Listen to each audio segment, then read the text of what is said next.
بسم اللہ الرحمن الرحیم۔ السلام علیکم ورحمۃ اللہ وبرکاتہ۔ نص یعنی قرآن و حدیث کی مراد کو جاننے کا تیسرا طریقہ یہ ہے کہ جب قرآن کی آیت دو طرح سے پڑھی جاتی ہو، اس طرح کہ ایک قراءت سے جو معنی اور حکم ثابت ہو رہا ہو، دوسری قراءت سے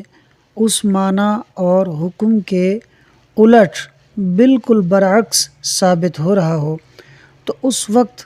دونوں قراءتوں سے ایسا معنی اور حکم مراد لیں گے کہ دونوں ایک دوسرے کی مخالفت نہ کریں۔ کس طرح؟ آئیے اسے ایک مثال سے سمجھتے ہیں۔ قرآن میں اللہ وضو کے فرائض کو یوں بیان فرماتا ہے کہ یا ایھا الذین آمنوا اذا قمتم الی الصلاۃ فاغسلوا وجوہکم وایدیکم الی المرافق وامسحوا برؤوسکم وارجلکم الی الکعبین، جس کا ترجمہ ہے اے ایمان والو، جب تم نماز کے لیے کھڑے ہو یعنی نماز کا ارادہ کرو تو اپنے چہروں کو دھو اور اپنے ہاتھوں کو کہنیوں سمیت دھو اور اپنے بعض سر کا مسح کرو یعنی چوتھائی سر کا مسح کرو۔ یہاں تک تو وضو کے 3 فرائض بیان ہوئے۔ اب جو چوتھا فرض ہے وہ پاؤں کے بارے میں، جس کے لیے قرآن میں ارجلن کا لفظ آیا ہے، تو یہ لفظ 2 طرح سے پڑھا گیا ہے۔ لام پر زبر کے ساتھ یعنی ارجلکم الی الکعبین، اور لام پر زیر کے ساتھ ارجلکم الی الکعبین۔ اگر اسے زبر کے ساتھ پڑھیں تو معنی ہوگا کہ اپنے پاؤں کو ٹخنوں تک دھو، اور اگر زیر کے ساتھ پڑھیں تو معنی ہوگا کہ اپنے پاؤں کا مسح کرو۔ اب یہ دونوں معنی ایک دوسرے کے بالکل برعکس اور الٹ ہیں، تو ہم نے دونوں قراءتوں پر اس طرح عمل کیا کہ زبر والی قراءت یعنی دھونے کو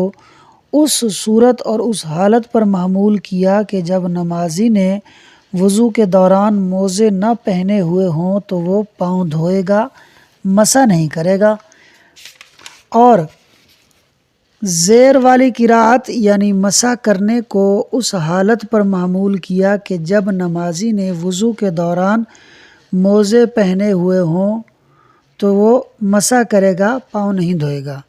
یوں دونوں قراءتوں کا یعنی زبر اور زیر دونوں پڑھنا درست بھی ہو گیا اور ان پر عمل کرنا بھی درست ہو گیا۔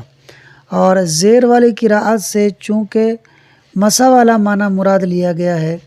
تو اسی معنی پر بعض فقہا نے فرمایا کہ موزے پر مسح قرآن کی اس آیت سے ثابت ہے، جبکہ اکثر فقہا کے نزدیک موزے پر مسح حدیث متواترہ سے ثابت ہے، اور ارجلکم کے لام کے نیچے جو زیر ہے وہ اس لیے ہے کہ اس سے پہلے وامسحوا برؤوسکم، تو یہ جو لفظ رؤوسکم ہے اس میں سین کے نیچے زیر ہے، تو رؤوسکم کے قریب یعنی پڑوس یا جوار میں ہونے کی وجہ سے ارجلکم کے لام کے نیچے بھی زیر دیا گیا ہے۔ امید ہے آپ کو بات سمجھ میں آ گئی ہوگی۔ آئیے اب اسے عبارت اور ترجمے سے حل کرنے کی کوشش کرتے ہیں۔ وَمِنْہَا، اور ان میں سے یعنی وہ طریقے کہ جن سے نص کی مراد کو جانا جاتا ہے، ان میں سے ایک طریقہ یہ بھی ہے ان النص کے نص یعنی قرآن کی آیت یا کوئی حدیث اذا قرئ جب پڑھی جائے بقراءتین 2 قراءتوں کے ساتھ، جیسے کہ ارجلکم اور ارجلکم،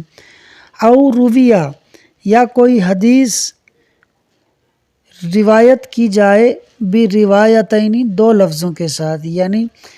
ایک حدیث ہے اور اس کے اندر اسے روایت اس طرح کیا گیا ہے کہ ایک روایت میں اس کے الفاظ کچھ ہیں اور دوسری روایت میں اس کے الفاظ کچھ ہیں، تو اب کیا کریں گے جی؟ کہتے ہیں جی کان العمل، تو عمل کرنا بھی اس نص پر علی وجہ ایسے طریقے پر یکون عملاً کہ ہو جائے عمل بالوجہینی دونوں صورتوں پر، دونوں معنی پر، اولا یہ زیادہ بہتر ہے۔ ترجمہ دوبارہ سنیے گا جی۔ کان العمل بہ، تو عمل کرنا اس نص پر، علی وجہ ایسے طریقے پر، یکون عملا بالوجہینی کہ عمل ہو جائے دونوں صورتوں پر، اولا یہ زیادہ بہتر ہے۔ کیسے جی؟ مثال دیکھیے اس کی۔ مثالہ فی قولہ تعالی، اس کی مثال اللہ تعالیٰ کے فرمان میں، وَأَرْجُلَكُمْ قُرِئَ بالنصب، یعنی ارجلکم کو پڑھا گیا ہے نصب کے ساتھ، عطفاً عطف کرتے ہوئے، علی المغسول مغسول پر، یعنی جو آیت کے اندر ہے نا کہ یا ایھا الذین آمنوا اذا قمتم الی الصلاۃ فاغسلوا وجوہکم، تو یہ جو وجوہکم ہے یہ منصوب اس لیے ہے کہ یہ فاغسلوا فعل امر کا مفعول بن رہا ہے، یعنی وجوہکم کا مطلب ہے چہرے، تو اللہ فرماتا ہے کہ اپنے چہروں کو دھو۔ تو یہ کہہ رہے ہیں کہ ارجلکم کا جو لام ہے اس پر نصب اس لیے ہے کہ اس کا جو عطف ہے وہ وجوہکم کے اوپر کیا گیا ہے، یعنی اللہ تعالیٰ فرماتا ہے کہ اپنے چہروں کو دھو اور اپنے پاؤں کو دھو۔ اور دوسرا اسے کس طرح پڑھا گیا ہے جی؟ بالخفض، اور جر یعنی زیر کے ساتھ بھی پڑھا گیا ہے، یعنی ارجلکم بھی پڑھا گیا ہے۔ یہ کب ہے؟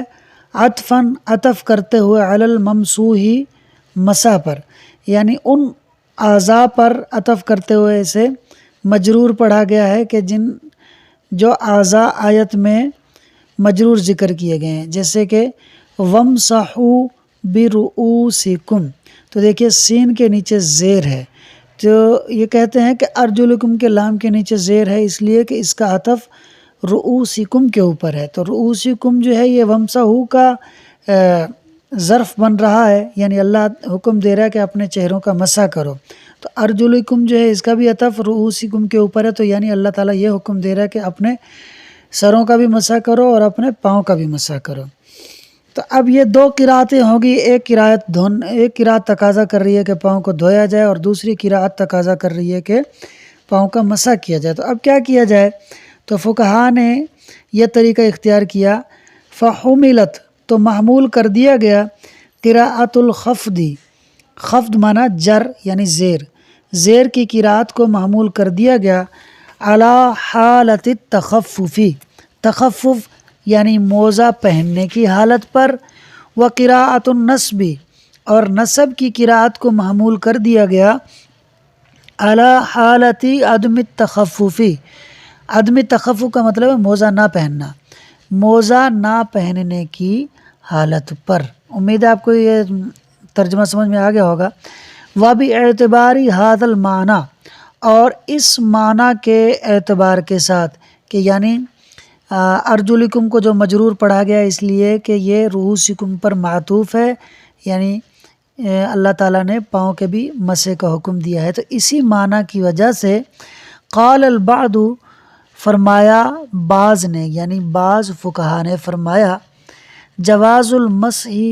مسح کا جائز ہونا، ثابتہ بالکتابی، یہ کتاب سے ثابت ہے، کتاب سے یہاں قرآن کریم مراد ہے۔ تو بعض فقہا نے فرمایا کہ موضوع پر مسح کا جو جواز ہے وہ قرآن کی اس آیت سے ثابت ہے۔ امید ہے آپ کو عبارت، ترجمہ اور تقریر سمجھ میں آ گئی ہوگی۔ ویڈیو اچھی لگی ہو تو چینل کو ضرور سبسکرائب کیجیے اور مزید جاننے والوں تک بھی پہنچائیے۔